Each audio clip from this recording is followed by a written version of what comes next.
Do you know, like, there are some people who are like, just very talented and very gifted, and they tend to do well, and everything they touch turns to gold.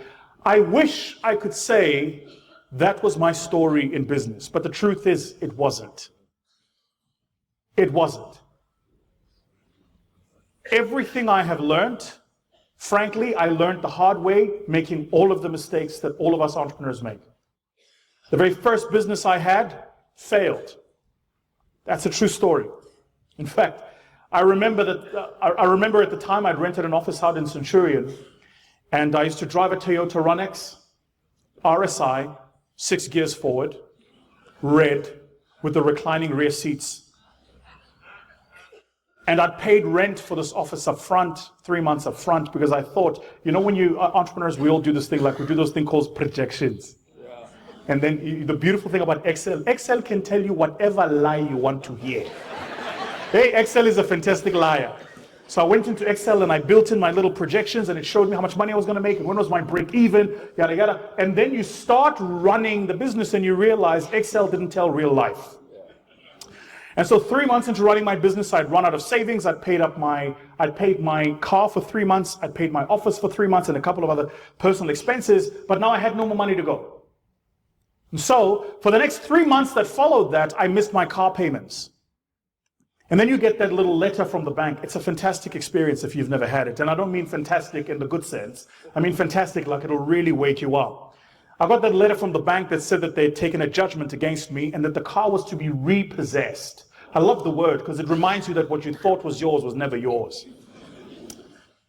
And so there was a moment I was at the office, I was working late, my mom phoned me up and said, there's a guy here who's here to repossess the car, so I suggest you don't come home. And then I didn't. And much later, so my mom's a gangster. No, my mom's a gangster, like true gangster. And then much later, like 11 o'clock, she called me up and said, the guy's left, you can come home now. And I came home, this is a true story.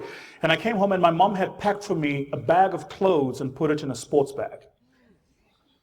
Right?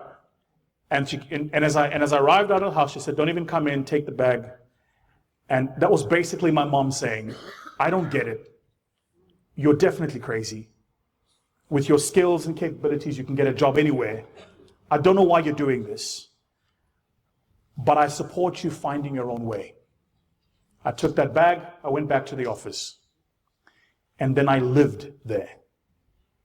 I don't mean lived as in I visited. I mean I slept in the basement of the office at Inkwazi Office Park in the dead of winter. I used to wake up every 20 minutes and switch the car on for 10 minutes to warm it up because it would get so cold. 4:30, 5 o'clock every morning, I'd go upstairs, I'd clean up, and then I'd try and get some work done for that day, whatever work was there, if any at all. I called the landlord. I remember him so well. His name was Rian. And I told him that I can't pay the rent. And he said, that's okay, you just keep going, and whenever you're ready to go, I'll be here. And I was quarter to giving up. And by chance, I was invited to an award ceremony, and I was sat in the middle of an award ceremony, met the guy, and the guy at the time was like head of HR at one of these large mining houses, and we kind of got a small contract, but that business still failed. I say all of this to say the following. Beyond the guy who's well-spoken and wears a suit pretty good, for those of you in the room who are on the cusp, I get it. I've been where you are. I know exactly what happens when the debit orders bounce. I know what happens when the school wants to chuck your kids out of the school because you're not making school fees. I get what it is that when you hope your children won't get ill because the medical aid isn't there anymore. So I don't talk about business because it's theory.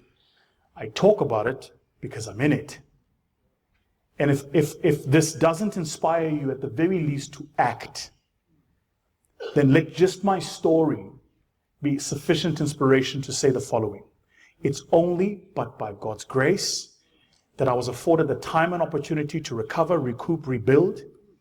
And it is only his covering that has brought me to this moment. And so I want to say to the person in this room who is on the cusp of giving up, don't.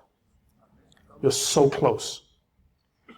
And all that needs to happen is you need to find the right path, the right opportunity, and the right people. But the science of what you are doing is exactly that. It's science. Thank you so much for the opportunity to do this. Thank you, everyone.